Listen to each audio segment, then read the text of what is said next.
So we're gonna react to all the videos that I made in 2021. So we're gonna start with the private pilot one, the PPL. This one was a good one. I remember this was the first video that I made, and I put a lot of work into this one. I wanted to make sure this one was like, you know what I mean, spot on. But when did I made this one in December 31st of 2020.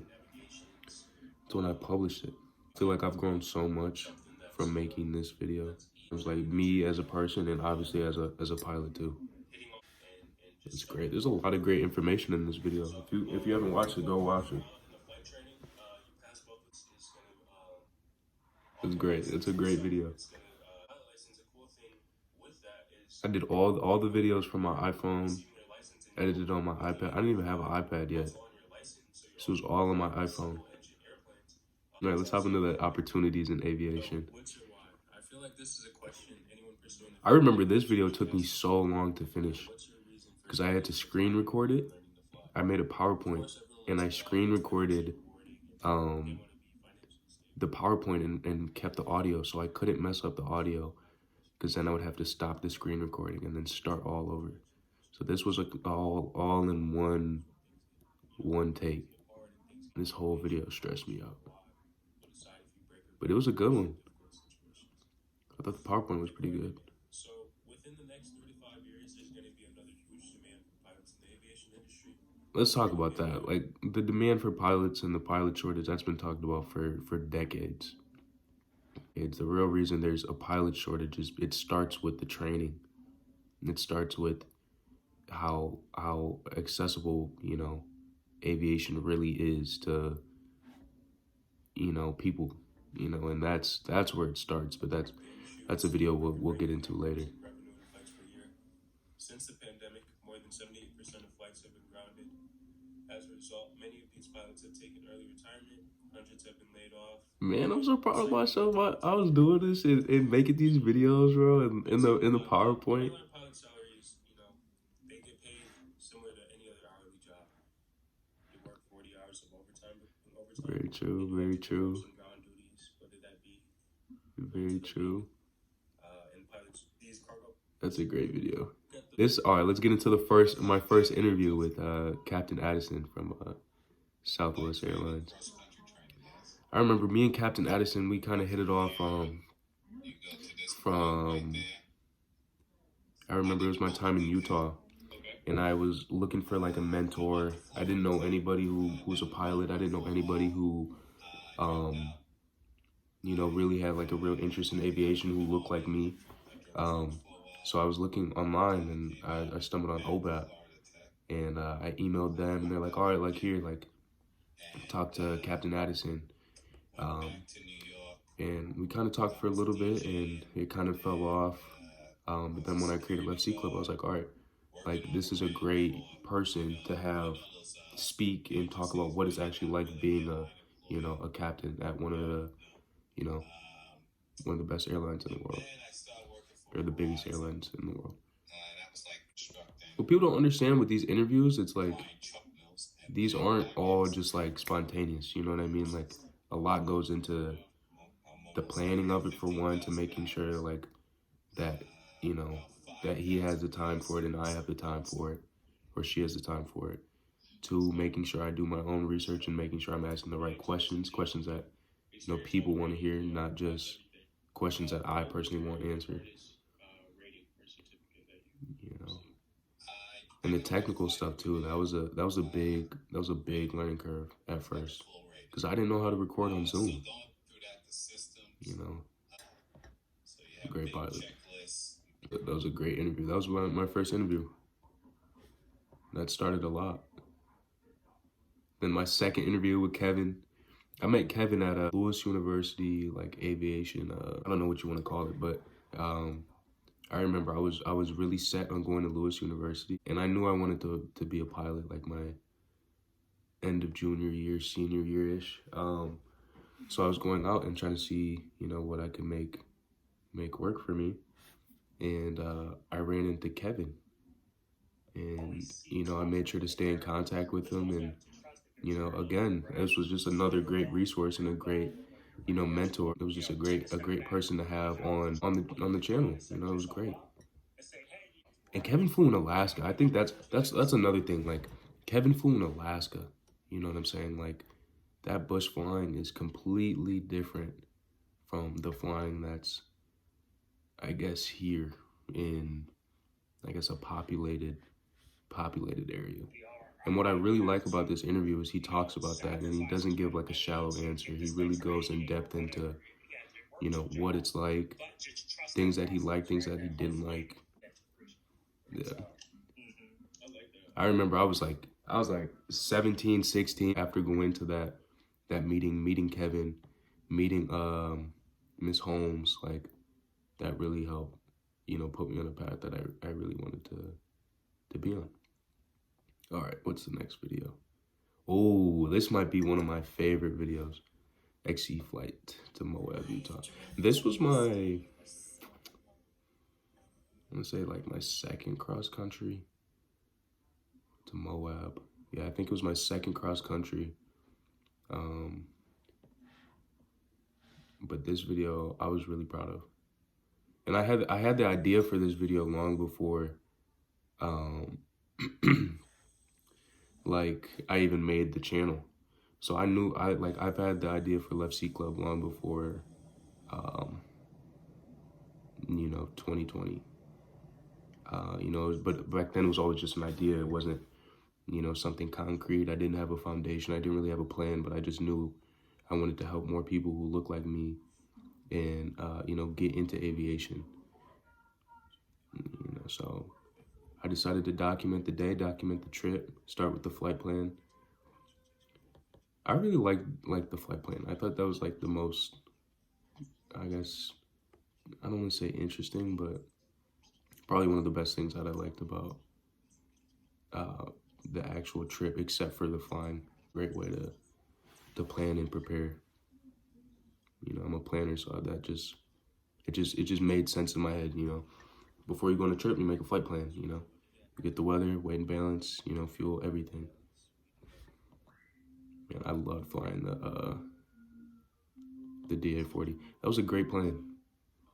Really long wingspan. And the METARs, I remember METARs took me a grip. They took me a grip to decode and understand. I remember when I first saw them, I was like, dude, this is hieroglyphics. This is a different language. I don't know what, you know, VRB, you know, like all these letters and symbols mean. I remember the one symbol that would always like slip me up, and really you're not really supposed to be seeing them as much, but the dollar sign. There would be a dollar sign on every other METAR I was like being tested on. And I'm like, what is this? You know, what does the dollar sign mean? You know what I mean? I always thought it meant like, oh, like you can pay for fuel with your card or something like that. But no, that dollar sign means that it needs to be repaired. That was a great flight. Flying over Green River was pretty cool too. This is stuff that I probably won't ever forget. Flying back home. DA-40 was the first plane I soloed in. I remember my first solo. That was exciting. I remember I was too gentle on the brakes though, like coming into land, so I was kind of taxiing a little fast. That's a good video. SKYHAWK flight with Ibrahim. This was my first flight in the 152. No, 172. Oh, and this is the first time. This is when I got the L.S.C Club the YouTube intro. This was my first time flying in a high wing. First time flying here in Wisconsin too. You know, at sea level, different feel. Ibrahim was a great mentor too. You know, talking about how to, you know, different characteristics of a high wing compared to a low wing. Obviously, the different feels for flying at sea level compared to a high density altitude. Yeah, that was a lot of fun. You know, but I feel like it's all about, you know, who you know and the mentoring and what kind of networking you can make. Because these are people that I met. It's not people that, that I met through like school or, it's people that I went out and physically, had to send letters to, send emails to, look up online, call 4 times a day, 5 times a day. Obviously not like harassing them, but just letting them know like, hey, like I'm behind this organization. I really want, you to speak. I really want you to, be a resource to myself and other people. I remember the music on there was kind of, I wasn't a big fan of the music. Anyways, let's get to the Tamara Holmes interview. Now, this interview, I remember editing this interview took me so long. The interview itself wasn't, it wasn't longer than maybe an hour and a half. But my iPad didn't have storage, and I didn't want to delete the video because I wouldn't have it because I didn't have my external hard drive yet. So editing this video took me probably like, I don't know, close to a couple weeks of just losing all my footage, to redoing it twice, to having the video be too long, so I had to break it down into two parts. But one of the people who inspires me most, I probably have 5 people who inspire me and motivate me in like an aviation sense, and Tamara Holmes is definitely one of those people. If you haven't watched this video, go watch this video, because just her story and what she like accomplished and made. And she was one of the speakers at the Lewis convention that I went to in high school. L.S.C. All right, this interview, let me tell you a little backstory about this interview, because this one was like, when I'm a huge believer in like the universe and how things work. Everything works out for a reason. But this interview right here, so I was at a doctor's appointment, and I'm always working. I'm always trying to look at different people to interview, different people to have as resources, and I've been a huge fan of Elliot and following his Instagram page and all his YouTube content for a while. He had the best in-depth flight videos, like his test pilot series. But I was like, like, why not just try to see if I can have him on the channel, see if I can interview him. And I was on his YouTube or on his Instagram, and he had a contact thing. So I was like, let me just see if this number is real. It's probably not, because I've sent him DMs in the past. He didn't really get to him, but that was when I was like a smaller account, probably with like 10 followers, So I was like, let me just try to call him. And I'm at the doctor's appointment, I'm just waiting, and I just call this number. He just picks up the phone, and I was like, oh, okay. Like, I had to make sure I wasn't sounding like geeky or anything, and be like professional, so I could like get to the point and not waste his time, you know what I mean? We ended up chopping it up for a little bit, and he was super cool and just down to earth, and he was like, yeah, man, like, let's do it, let's make it happen. And I was like, oh my gosh, like I don't want to like lose my mind right now, but this is insane. So I need to make sure this interview is like as perfect can be, you know what I mean? This was the first time I did a different format for the interview too. So instead of having the Zoom, I did the audio only, and I'm pretty happy with that choice. I think it turned out better than compared to if it was, actually seeing each other. But this was one of my favorite interviews. And Elliot is one of those people who influences me, inspires me too, to be a better aviator. Crazy, like listening to this interview again just makes me want to like go harder and work harder. It's by far one of my highlights of the first year of L.S.C Club. By far, his story is crazy. It's crazy, and he's probably like, he definitely is the most skilled pilot that I know. Eventually it'll be me though. My thing is like, if you don't have people like that to like push you to be better, if you're happy with like being like, content, I don't know, that's just not really like the type of people I wanna be around. Oh yeah, that was a great interview. Go watch that if you haven't watched that. Then we talk about what is a METAR. That was a great episode, great video. Then I interviewed Luke. One thing about Luke, the aerobatic pilot for Arms Air Inverted, was one of the first, I guess, notable, I guess, accounts or like aviation companies that followed me on Instagram. It might not be like a big deal to like other people, but to me, that was like the first, like, I guess, real recognition, I want to say, where it's like, okay, like, I'm getting put on the map, like, this person is looking at me, you know, and I was kind of tapped into them for a minute. I guess that's just something that I appreciate from Luke and the guys and girls at Arms Air Inverted. This guy's sick though. Oh my gosh, like, if I'm ever in Canada, like, Luke, I'm going to text you. We're gonna get some time in the extra 300, and I can't make any promises that I'm not gonna throw up, but some half Cubans, you never know. Luke is a cool dude, super cool dude, and extremely passionate. One thing that I really appreciated about this interview was how like excited Luke was to talk about what he's doing. He's super educated. He knows what he's doing. He knows his stuff. He knows that plane like the back of his hand.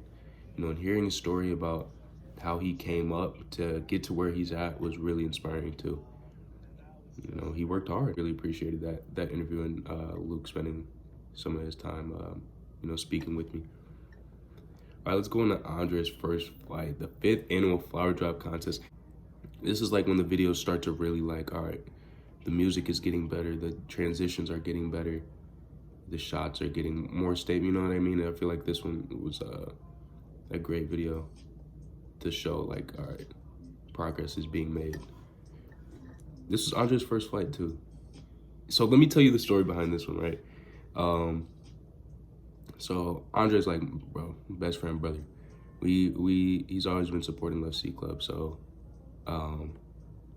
it was the flower drop contest at Timmerman Airport, and I'm thinking, all right, this is gonna be a great event to network and, you know, get my name out there and show people what L.S.C Club is about and push the organization out there and connect to as many people as I can, right? So we're going out there, we're sitting in the parking lot. It's windy as, I don't know what, it's windy as hell out. All our flyers and everything are blowing everywhere. We try to set up a table and get like snacks and everything. They're blowing everywhere. And I'm like, all right, I'm starting to get a little like this isn't really going how it's supposed to go, you know? But it's whatever, you know. I'm not trying to lose faith. I'm here to talk to who I need to talk to, you know what I mean? And I got my mission and my goal in the back of my head still. So we're handing out flyers and everything. He's trying to chase them down and I'm handing them out, trying to talk to people. And I'll never forget it, actually. I was handing out flyers and there's this one person. I was handing out flyers. I was explaining what L.S.C Club is, and it's an organization I created to, you know, increase diversity in the aviation industry, you know. And he was like, I'm gonna stop you right there. I'm so tired of hearing that diversity word. I'm so tired of the Black Lives Matter.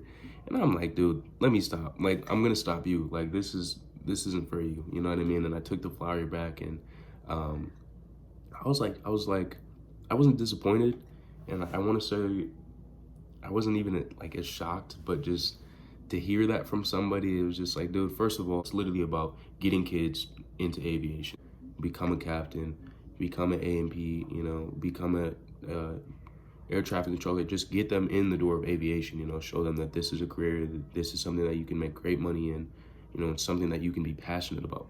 Literally nothing else to it. Like, I don't know what dude was on. He was just tweaking. And after he told me that, I was like, you know, like, it's great. Like, that's great. Like, this is what I needed to, you know, go harder. So,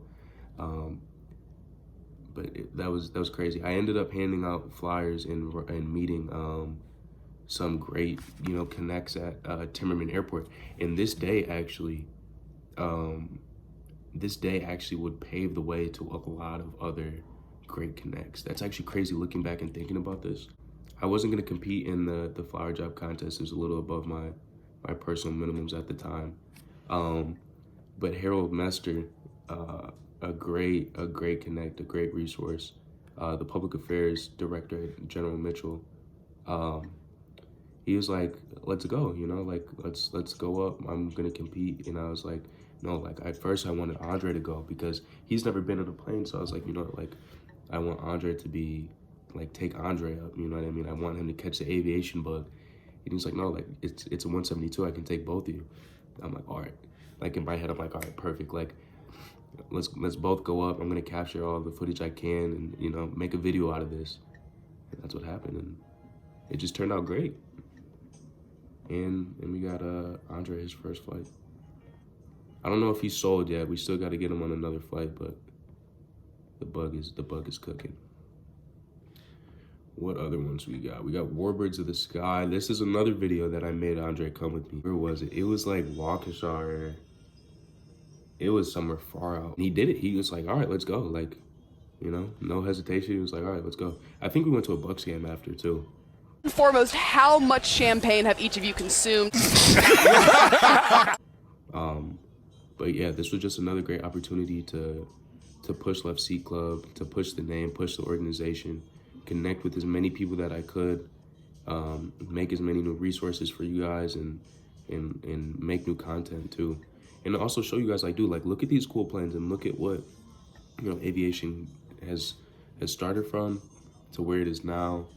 And also like you can literally fly one of these planes. You can learn, you know, what it is to become a pilot. Being a pilot isn't a skill set learned. It's not necessarily a talent, in my opinion. You know, this was a great video. I love seeing all the new planes. This was my first time seeing a P-51 and a Corsair up close in person. A Corsair is literally one of the biggest planes that I've ever seen. Like, I didn't realize how big it was. It's literally huge. It's huge. Corsairs used to be one of my favorite warbirds, not so much anymore. The inverted Gulf wing was something that I was just a huge fan of. And obviously the folding wings, that was just cool. But yeah, this was the first time seeing a Texan too. Pilot maker. I definitely want to get some hours in a Texan. But yeah, the P-51 was just feeling like the history behind it. And also I spoke to, oh man, I forgot his name. But in this video, I spoke to the pilot of the P-51, and he was giving me the backstory about, you know, the restoration and the history behind it. It was just it's a great clip. But that P-51, my favorite warbird of all time. Just because of the history behind it, you know, the speed, the look, the shape. Great plane. That's another plane that's huge. Like, I didn't realize the size of these planes until actually being next to them. All right, my PPL debrief. This one was a great video. For one, all of them are great videos. But I remember making this one after I passed my check ride, probably one of the happiest moments of my life so far. I really tried to give my honest like feedback and be like as honest as I could about, you know, things that I missed, things that, you know, I could do better, and also talk about, you know, the experience I had with my examiner, and also the check ride itself, the oral and the practical. But yeah, that's one of my favorite pictures, actually. The picture of all my written test, from a 68% to an 88%. Those were all exams that I took while at the previous university I was at. That just wasn't a good fit. That didn't really have the best, you know, program. But that being said, like, I still worked hard and I still improved, you know what I mean? Like, I could have gave up after I got, you know, failed the test twice, you know? I got 2 68% in a row. I could have just been done after that, but like, you know, I remember staying up late, you know, hitting flashcards, hitting Quizlet, you know, recording myself. I would record myself, you know, saying the note cards out loud, and then I would replay that, you know, I'd play that audio again when I was, you know, washing dishes or getting ready in the morning, you know, just so I could hear it, you know, hear my voice say it over and over and over again. And it was just little things like that that would help me study, and just I was putting in the work. 3 months later. As you can see, I moved. I'm in a new area, apartment, but I was going through some stuff, some old videos, and I never finished the video for like the 1 year of L.S.C Club, and I was going through all the videos that I did in that year. So what I want to do right now is go through the videos that I missed and kind of review them. Anyways, let's go on to the next video. The next video is the rotor flight.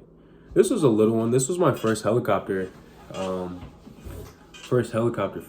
Just helicopters, I love the science behind them. I love the physics behind them. But I know when to draw the line. I'm cool on the helicopters. You guys can keep all that. I respect you guys because flying a helicopter is very difficult. But yeah, definitely not for me. L-47G was crazy. It was a crazy cool experience because it's different from flying a plane. It's way different from flying a plane. Super versatile, being able to take off, land pretty much anywhere. It's crazy. Yeah, it was super sick. Great video, a lot of fun. 10 out of 10. We'll do it again. Next one, pilot interviews. This one was really cool. It was a compilation of all the pilots that I've interviewed at EA Oshkosh in 2021. I remember specifically, I kind of just went out there on a limb. So I was like, you know what? Why not? I packed my bag, got snacks, got a lawn chair, just went up there and just winged it. Had my camera, had my phone, and that's it. And just started, trying to talk to as many people as I could. And one thing that I can honestly say about like the aviation community, it's probably said a lot, but it's like these people are really nice. You know what I mean? They're really nice, and everyone there has a shared passion, and that's aviation. So like you have something to talk about right away. And in this case, specifically with this this T6, I remember his story. He kept the original paint or something like that, but he was a really great dude. It was a really fun time talking to him and all these other pilots, and just being in this atmosphere and just seeing and just learning and soaking up everything I could. With that time that I was there. On a side note, I got crazy food poisoning. It's not even funny. That was not fun at all. Oh my God, that sucked. That was probably the worst part about Oshkosh, getting food poisoning. But besides that, seeing all like the new aircraft, the new home builds, the seaplanes, talking to Mark, he was a really cool dude. He was really nice. That was my first seaplane flight too, actually. Just a really great time, great interview. And looking back on it, I'm really glad that, I was just like, you know what, why not just go up to Oshkosh and just see whatever happens, you know what I mean? And it ended up turning out really well. Next one is L.S.C Club on the daily. This is one I was kind of like, just feeling it out. It's a different vibe, but kind of just showing you guys what I do. To organize L.S.C Club, run L.S.C Club, how I do the interviews, how I, kind of get everything together. I enjoyed making it. It kind of helped me organize myself.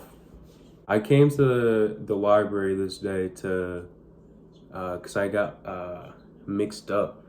I came to the library thinking I was going to do an interview with Maddie. She's part of the Pilots Pandemic. You should go check that out, the Fit Aviatrix, if she hasn't changed her name on Instagram. But anyways, I went to the library thinking, that was the day we had planned for the interview.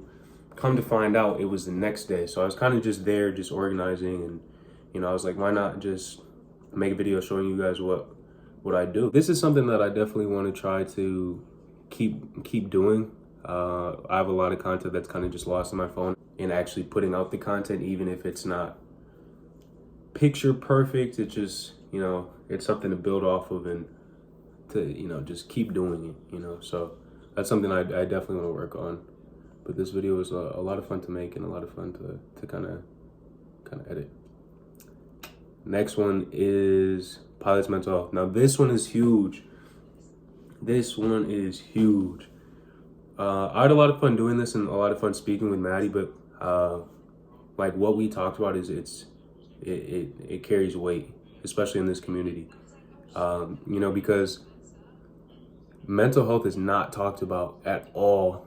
You know, it's taboo in the aviation community, just because of, I can get into it in maybe another video or something, but you know, it's, the FAA has, you know, pretty strict rules on you know, mental health, types of medication that you can take, et cetera, et cetera, et cetera, right? But anyways, we go really, you know, in depth and kind of, you know, pull the curtain about mental health.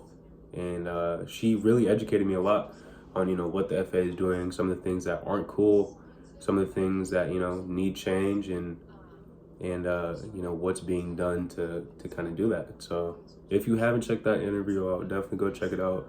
And if you haven't checked out her channel and all of her content, you really should go check it out and sign the petition too. Next one is Zeke Hill. Great guy, honestly. Really good dude, down to earth. L39 pilot. I'm not gonna lie, Zeke, he might be up there on my top 5 for aviators and aviation professionals, whatever, who inspires me. This guy right here is, I'm pretty sure he was 23 at the time of this video. This is another guy I just met walking around Oshkosh. I think it was on the last day too, actually, and ended up just chopping it up with him. Really good dude. Oh, he was 22 actually. Really good dude. And his story about what he came from, and him just deciding to just go after something that he's passionate about, and really just, you know, get on his grind and just master his craft was just really inspiring for me. Because after this this interview, I just came back home to Milwaukee and just got back to work. You know, like seeing somebody like this young, who's close to my age, flying an L39 is crazy, is absolutely crazy. And your team lead for Keon Aerosports, like, you're doing it, dude. Definitely, like, he definitely pushed me harder. And even to this day, we still, you know, talk every once in a while, and I still got to come down there to Florida, man. I'm trying to do it. I just got to find the time. And if you're in Florida, definitely go check out his flight school. What's the next video? Next one is the Harold Mester interview. This one was a great one, because this one was kind of like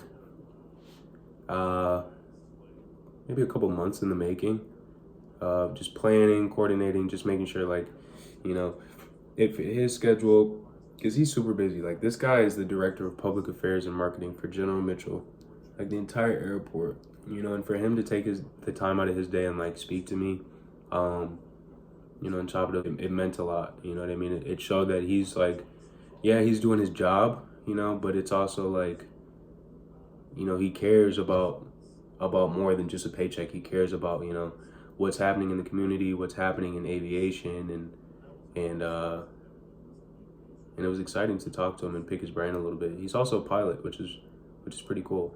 I'm prepared before each interview. I'm kind of doing my research on him. It was really cool to see his story about, like, where he came from to where he ended up.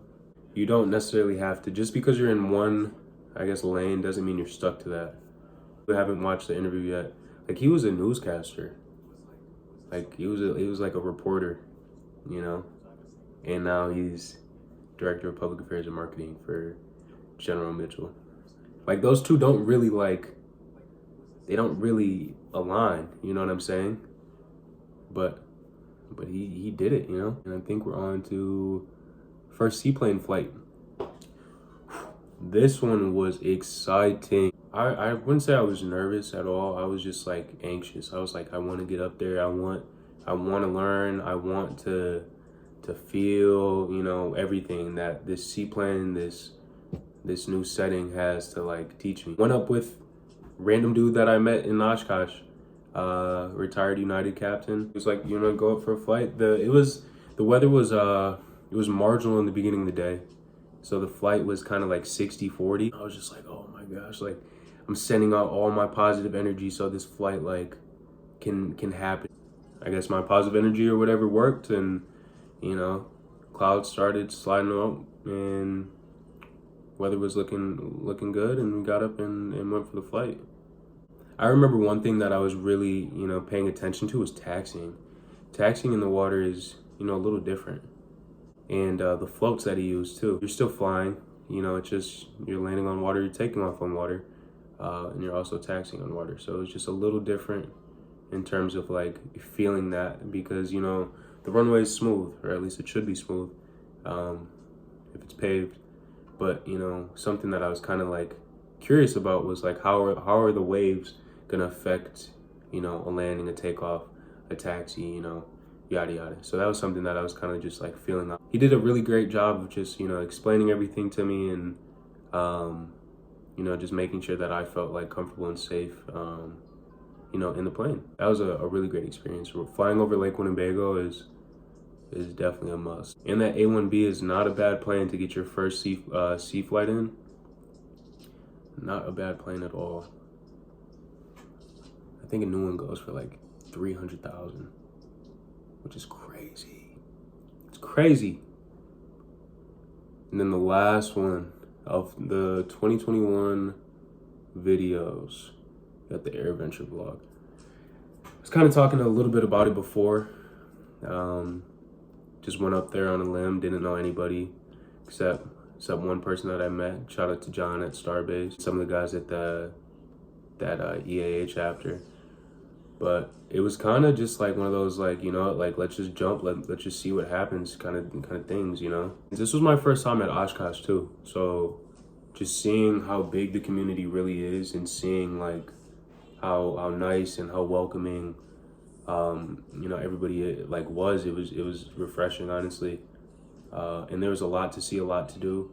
And even though I wanted to kind of be there, I tried to find the balance. I tried to be there, one, as like a business, venture, try to connect with as many people as I could, get as much content, and, work with what I had going on there. But then there was another part of me where it's like, dude, I just want to just be here, just focus on the now, focus on the environment of what's going on, and just soak it in as an aviator, and not necessarily as a content creator. You know what I mean? Like I was trying to find the balance between the two. And I think I did a good job of having fun and still, getting enough content to make, a vlog and a video like this. For all this to be done, like on my iPhone and in iMovie, honestly, I don't think it's bad at all. I remember the Aviation Museum was really cool. I like seeing all of the different helmets throughout the years. And of course the Growler team. Crazy guys. I actually talked to one of the pilots. And there's a stigma around fighter pilots, macho guys, yada yada. Not with this dude. He was super cool, just down to earth. He kept it real with me, and he was like, dude, if you want something, you gotta go work for it. You know what I mean? It's not gonna be handed to you, it's not gonna be sweet, but like it can be done, you know what I'm saying? But that's it. That's really all the videos. First year of L.S.C Club, which is 22 videos, which is pretty cool. A lot more to come, for sure. I'm working on it. That's all I got for you today. If you haven't checked out the videos or any of the videos that I went over, go check them out. Go watch them. Go like them. Go share them. You know the deal. It's YouTube. Yeah, get on it.